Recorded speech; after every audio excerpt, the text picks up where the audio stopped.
on your side. This is WHAS 11 News.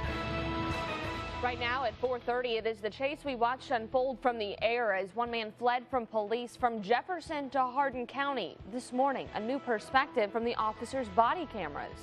Go, go, go, go, go, go, go, go, move.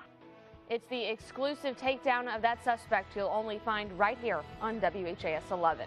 Life should mean more than that. And it doesn't seem like life means as much as it should. And remembering Aaron Williams, community members reflecting on the life of the young father who was found gunned down inside his car last week. And also this morning, meet the local young man who is rising through the ranks in the boxing world.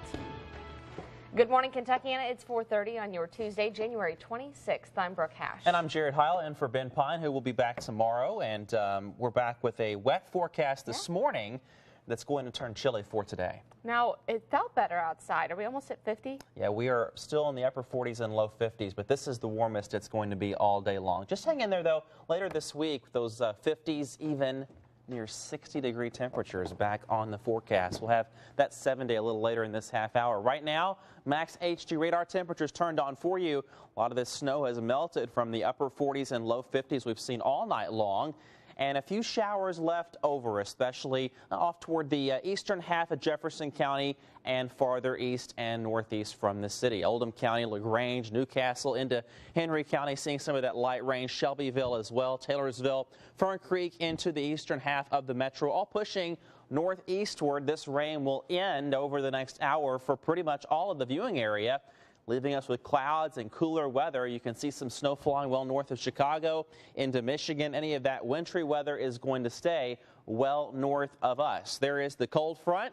Temps fall from the 50s ahead of it into the 30s behind it for today. Here is Futurecast. By this afternoon, upper 30s to right around 40 with mostly cloudy skies on the way. Your hour-by-hour forecast on this Tuesday, even by 9 o'clock, I think we're in the upper 30s in Louisville, despite we're about 10 better than that right now in the upper 40s. Just kind of holding there with lots of clouds and a stiff west breeze through the day, Brooke. We'll talk more about that warm-up on the 7-day a little later on in this half hour. For now, back to you. All right, thank you so much, Jared. Well, Governor Matt Bevin is set to unveil his budget proposal during his first State of the Commonwealth address tonight.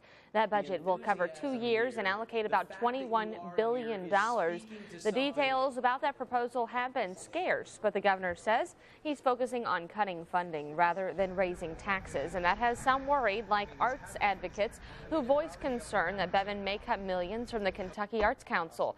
The governor says his top focus is fixing multi-billion-dollar pension shortfalls. Senate Majority Leader Robert Stivers says he expects the budget to be one of the most austere he's ever seen. We'll live stream that budget address tonight on WHAS11.com beginning at 7. Efforts are underway to tackle the growing heroin epidemic across Kentuckiana. Tonight, Metro Council member Pat Mulville is teaming up with his colleague Marion Butler to sponsor an overdose prevention training. It's all happening from 6 to 8 at Eastern Parkway Baptist Church. You'll learn the signs and symptoms of a heroin overdose and how to administer the antidote.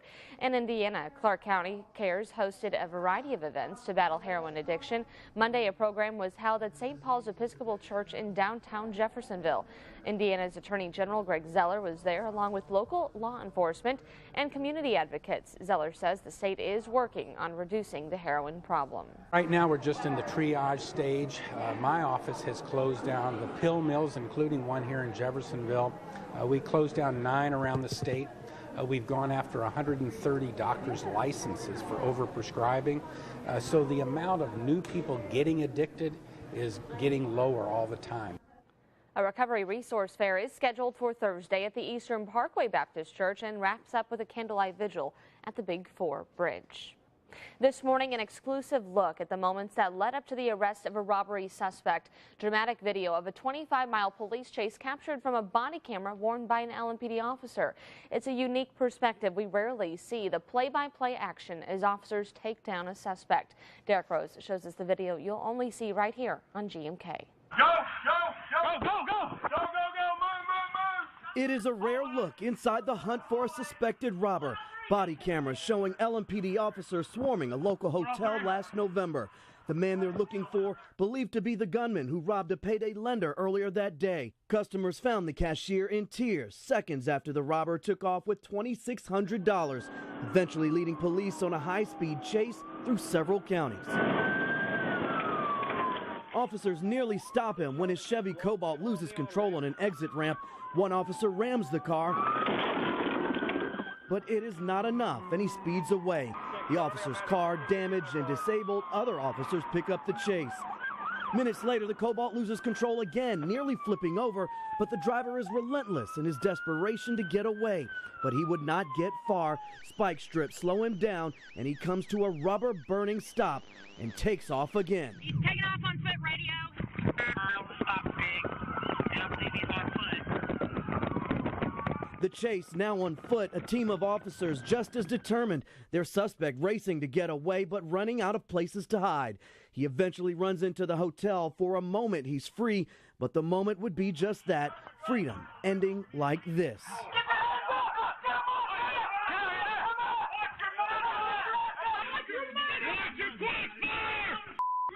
Led away in handcuffs, police tell us he's Armstead Baylor, now facing a long list of charges. They are crimes police tell us he admitted to in a police interview. Can't get no job, man. It still ain't right, man. It's still sin. You know what I'm saying? So, I got to accept my punishment, man. He even goes as far as complimenting officers for keeping up and taking him down. This cops when this happened. You know what I'm saying? 5 minutes later, they are. So, you know, y'all did a good job. Derek Rose, WHAS 11 News. And in another WHAS 11 exclusive, only our cameras were in the courtroom as the alleged shooter of a Shively police officer was wheeled into court yesterday here in Louisville. 53-year-old Kenneth Probus is accused of shooting an officer, Wes Singleton, earlier this month during a narcotics operation. Probus faces attempted murder of a police officer. He was recovering at University Hospital until yesterday when he was moved to the Kentucky State Reformatory. Probus will be back in court in February. A Louisville man accused of impersonating a police officer, then kidnapping and assaulting a woman in Jeffersontown due in court today. John McCleany is facing numerous felony charges. Police say he had a badge and a gun when he pulled over that woman in November. He allegedly tied her hands and drove her all around town before burglarizing a Cricket store on Taylorsville Road. The woman was rescued by police during a SWAT standoff at McCleany's home in PRP.